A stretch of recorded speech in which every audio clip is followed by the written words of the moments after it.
Ganyan siya ang pagkadala po niya. As in, para siyang dough na gagawin tinapay. Dito natin ihahalo ngayon yung ibang lapik. Ito. Sisilip lang natin siya. Ito lang. Silip lang natin yung mga mapuputi. Yan ang halo natin dyan. And then yung brown, yung ilalagay natin mamaya pang topping. Matulog siya, oh. Pero ito pa rin. Kunti lang lalagay natin dito para pang topping tayo mamaya. Kasi pampalasa to sa loob. Ganyan. Ito ihalo natin ngayon dyan yan. Ganyan.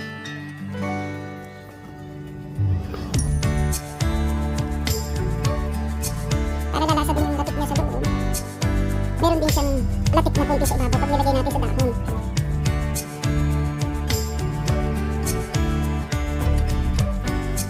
Yung total na lagay natin asukal dito is 1 kilo.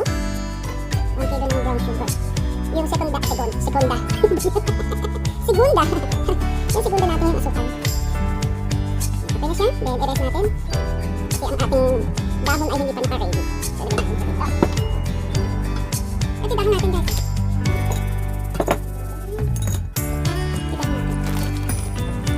Kailangan pa natin itong itaka kasi matigas na eh.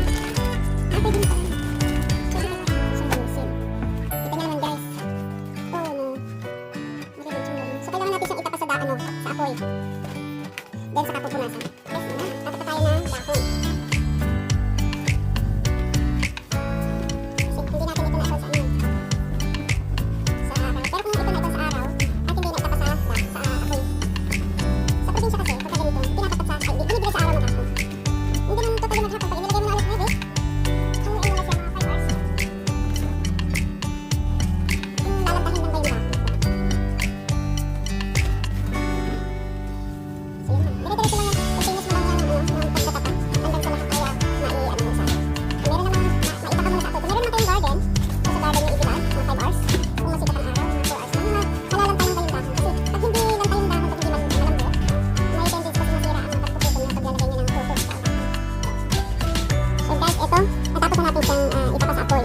Either itinapan nyo sa apoy or either binilagay sa araw. Ang gagawin nyo dyan is pupunasan nyo. Kasi yung pinaka ano niya, makikita yung puti-puti sa dahon para matanggal. Kaya syempre hindi natin sure yung dahon, di ba maalikabok. Tapos na punasan nyo. Hindi lang yan guys. Kapag gagawa nyo sa magsusuman talagang matrabaho. Magpuputo I mean, sa mga magpuputo. Kasi napakatrabaho ng pagkagawa nila, lalo sa mga nagsusuman. Super trabaho kasi nakita ko yung paggagawa ng puto ng mga tiyahin. Talagang maghabo. Kaya sundain nyo, sa pagkakat nyo ng saging, kita nyo malapad dito, diba? Ito malapad. Then ito yung pinakadulo ng saging. Kasi diba ang saging pagano'n yan, ito ganun. So ito yung pinakapuno ng sa saging, sa dahon. Ito yung pinakadulo. Once na magkakat kayo ng dahon ng saging, unahin nyo sa malaki. Dito sa malaki nyo unahin, ang pagkakat, hanggang dito sa dulo. Kasi mas mahirap dito kayo kukuha, tapos sayang yung laki. Kasi ang kukunin natin talaga ay malalapad at malalaki. So mag-start kayo sa malalaking part, doon kayo magkakat. Paris ito, may cut na dito. So dyan na kayo magkat. Then cut kayo ulit dito. Yun lang. Okay. Paris yan, diba? Then, ito lang natin na ganun. Kasi nga matigas siya. Then ito naman, dilaw na siya, iba na lasa niyan. Yung kasing lasa ng dahon ng saging, pag babalutan natin, lalasa din kasi yan sa suman. So kailangan natin tanggalin. Yun lang naman dilaw na dilaw, pero kung okay pa yan, dahil mapuputo naman na sobrang pila, diba? So okay na yan. So ngayon guys, magbabalot na tayo. Kita nyo natapos na natin na ikon itong ating saging, dahon ng saging. And depende sa size yan, meron tayong maliit, meron tayong mahabang haba ito. So sineparate ko na siya, pero yung natin maliliit para nang ilang gamit natin. Then, kailangan natin nilang isa kamay. Kasi, madikit yan.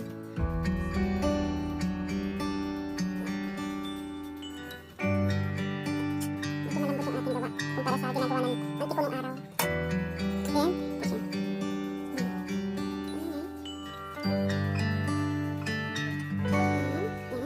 Then dito, pipigain nyo dito guys. Pipigain nyo dito. Kabilang dulo. Saka nyo ito.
sunog. Yan. Para hindi siya umulupos. Then pag binenta nyo, magkatemo na siya. Diba? Kailangan natin lalagyan ng langis dito. Para no, madali siya. Ay, tumalbog natin yung kutsara. Para madali siya makuha. Pagka naluto na kasi siya, mas madali siyang matanggal sa dahon. Ating Mariecos na sunog.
Ito na guys yung ating in-steam na sunang Mariecos. Pakita sa inyo. Yan o. Diba? Yan, kailangan natin sample. So, ito na yung pagkain guys. To show you. Ito talaga yung sineprate ko to kasi ano siya. May maliit na malaki. So, yan siya. Then, siguro mag-ano tayo dito. Mga sample. So, ito na guys yung ating sunang. Yan na yung finished product na.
Hindi siya matigas-matigas. Hindi rin siya sobrang lambot. Kasi haluan ko nga siya ng harina. Actually, nakahalo nito. Kapalit cake yung bigas. Gutom lang. Bigas ang hinahalo nito para lang hindi siya matigas yung pagkakasuman. Pero ang hinahalo ko ngayon is harina. So, one and a half ng malagkit and then half kilo ng harina. So, total niya is 2 kilo ng harina at saka ng malagkit. Mas maraming malagkit syempre. Sarap guys, wala laban sarap. Sumirap sa doon ko, lagay dito. Dami sa ako. Ano pa lang yung natuwa ko? Marami sa kalahati. Meron pa sa dito. Ay, matigas. Tumigil lang sa kamay. Yes, yun guys. Marami pa siya. Wala. Tama-tama lang sa pagkibig. Ano yan yung technique na? Hindi natin kasi pala. Tamang naman lang. Sobrang nga, diba?